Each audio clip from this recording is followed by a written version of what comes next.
बिस्मिल्लाहिर्रहमानिर्रहीम। अस्सलाम वालेकुम स्टूडेंट्स, मैं हूं आपके में सामना और आप मेरे साथ पढ़ेंगे इस्लामियात। आज हम इस्लामियात में हिस्सा नाज़रा से पढ़ेंगे सूरत-उज़-ज़ुहा। तो सबसे पहले अपनी बुक्स खोल लीजिए, turn over to page number 4 और इसकी तिलावत करते हैं।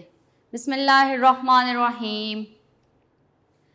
वद्दुहा वल्लैलि इज़ा सजा मा वद्दअक रब्बुक वमा क़ला वलल आखिरतु खैरुल लक मिनल ऊला वलसौफ युअतीक रब्बुक फतरदा अलम यजिदक यतीमन फआवा ववजदक ضالًا फहदा ववजदक आइलन फअगना फ़अम्मल यतीमा फ़ला तक़हर वअम्मस साइला फ़ला तनहर वअम्मा बिनिअमति रब्बिक फ़हद्दिस। ज़ाकल्लाह। चैप्टर्स में से आज हम पढ़ेंगे बाब पंजम, जो है हुस्न मामलात और मुआशरत के बारे में। हमारे इस इस्लामियात की बुक में मुख्तलिफ अबवाब दिए गए हैं, जिनमें हमें इबादात, ज़िंदगी गुजारने के आदाब, एक दूसरे के साथ रहने सहने के तरीके, क्योंकि इस्लाम एक मुकम्मल ज़ाब्ता हयात है। तो जहाँ पर इसने हमें इबादात करने का तरीका सिखाया, वहीं इसने इस्लामी मुआशरे में रहने के हमें तौर तरीके भी सिखाए। इंसानों के साथ किस तरह से रहा जाता है, उनके हकूक़ किस तरह से, इंसानों के ऊपर कितने हकूक़ हैं, अल्लाह ताला के अपने बंदों पर कितने हकूक़ हैं, ये सब चीज़ें हमें इस्लाम ने सिखाई। हुस्न मामलात और मुआशरत में आज हम पढ़ेंगे हकूक़ुल इबाद। हकूक़ुल इबाद में हम 3 तरह के हकूक़ पढ़ेंगे।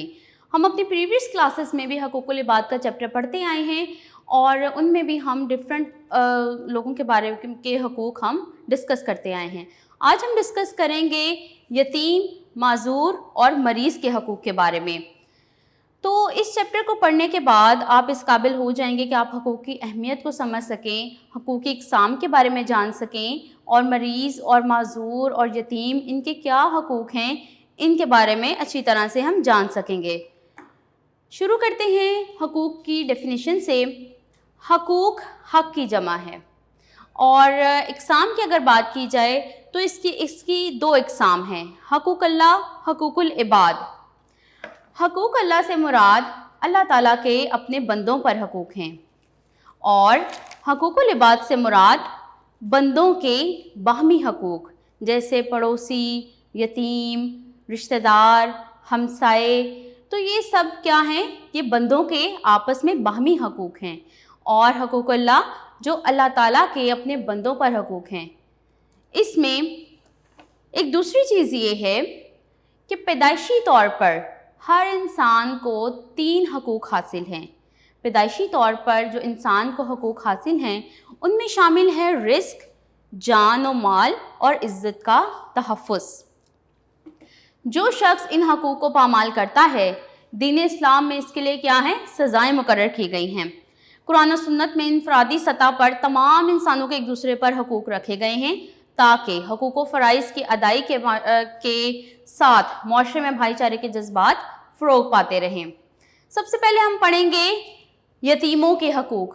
यतीमों के हकूक़, चूँकि यतीम उसको कहते हैं जिसका वालिद बचपन में फ़ौत हो जाए, तो इस्लाम ने जहाँ बाकी लोगों के हकूक़ मुकर्रर किए हैं, वहाँ पर यतीमों को बेआसरा और बेयारो मददगार नहीं छोड़ा, बल्कि यतीमों को आम बच्चों की निस्बत ज़्यादा केयर की ज़रूरत होती है, क्योंकि वो आम बच्चों की निस्बत ज़्यादा मुश्किल हालात का सामना करते हैं, उन्हें मुआशरे की ज़्यादा सख्तियाँ झेलनी पड़ती हैं। इसीलिए इनके साथ अल्लाह ताला ने शफ़क़त से पेश आने का हुक्म दिया है और इनकी कफ़ालत, इनकी परवरिश, इनकी तालीम व तरबियत, इनकी जायदाद की हिफाजत, इन सब चीज़ों के बारे में इस्लाम के अहकाम वाज़िया हैं। अब इसकी अहमियत को उजागर करने के लिए इसमें एक आयत का मैं तर्जमा ऐड करना चाहूँगी। इरशाद बारी ताला है, सूरत निसा की आयत नंबर 2 है, और यतीमों को उनके माल अदा करो और अपनी रद्दी चीज़ को इनकी उम्दा चीज़ के से ना बदलो और उनका माल अपने माल के साथ मिलाकर ना खाओ, बेशक ये बहुत बड़ा गुनाह है। ये सूरत निसा की आयत नंबर 2 है, जिसका तर्जमा मैंने अभी पढ़ा। यतीम की परवरिश की अहमियत बयान करते हुए अब इसमें नबी पाक खातमुन नबीयीन ने भी इस पर बहुत ज़्यादा ज़ोर दिया है।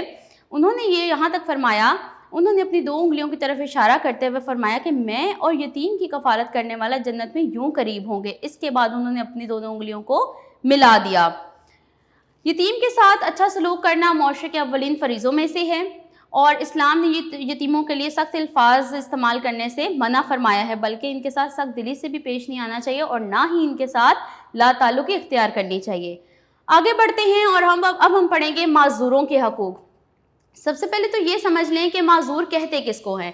معذور ایسے شخص کو کہتے ہیں جو دماغی یا جسمانی لحاظ سے مفلوج ہوں، جیسے لنگڑا، پاگل وغیرہ، ان افراد کو ہم کہتے ہیں معذور۔ یہ معذور افراد جو ہیں یہ معاشرے کا کمزور اور ضرورت مند طبقہ ہیں، جو اپنے کام کرنے کے خود قابل نہیں ہوتے، بلکہ انہیں ہر وقت کسی نہ کسی کی ہیلپ کی ضرورت ہوتی ہے۔ تو ایسے حالات میں معاشرے کی ذمہ داری ہے کہ وہ جس طرح یتیموں کے ساتھ ہمدردی اور اچھا سلوک کرنے کا حکم دیا گیا ہے، اسی طرح سے معذوروں کے ساتھ بھی اچھا برتاؤ کرنے کی تلقین کی گئی ہے۔ آپ خاتم النبیین نے فرمایا کہ کسی نابینا شخص کو راستہ بتانا بھی صدقہ ہے، یعنی کہ صدقہ کی جہاں پر اتنی اہمیت ہے تو نبی پاک خاتم النبیین نے اتنی سی بات کو بھی صدقہ قرار دے دیا کہ کسی نابینا شخص کو راستہ بتانا کیا ہے؟ صدقہ ہے۔ اور اگر کوئی شخص اپنی بیماری یا کسی حادثے کی وجہ سے معذوری کا شکار ہو گیا ہو تو اس کی عیادت اور تیمارداری کرنی چاہیے۔ اسلام نے جہاں پر اتنے لوگوں کے حقوق کا خیال رکھا، ان کے فرائض کا خیال رکھا، وہاں پر معذوروں کو بھی کچھ رعایتیں دی گئی ہیں۔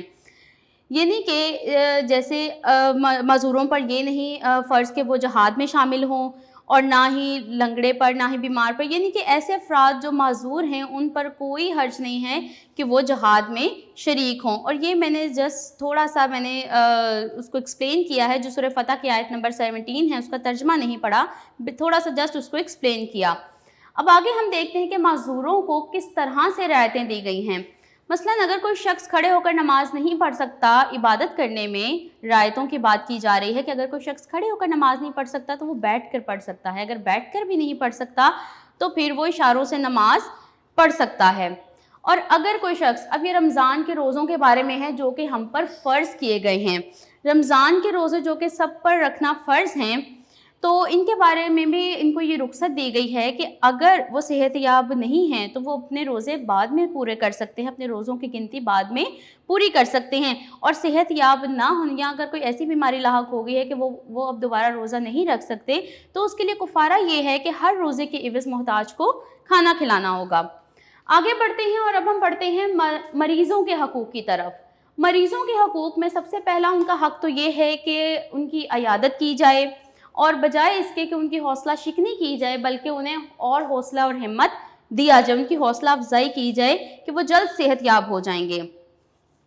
نبی کریم خاتم النبیین نے مریضوں کے ایک حقوق کے حوالے سے فرمایا کہ مریض کی عیادت کی جائے، اور عیادت کرنے والے کو اللہ تعالیٰ اجر عطا فرماتا ہے اور 70,000 فرشتے اس کی بخشش کی دعا کرتے ہیں۔ یہ مسند احمد کی حدیث ہے۔ اور اس کے بعد یہ فرمایا گیا ہے کہ مریض کو حوصلہ دیا جائے کہ یہ بیماری انشاءاللہ اس کے گناہوں کا کفارہ بن جائے گی۔ اس کے بعد نبی پاک خاتم النبیین نے یہ یہاں تک فرمایا کہ مریض سے دعا بھی کروانے کی نبی پاک خاتم النبیین نے تلقین کی ہے۔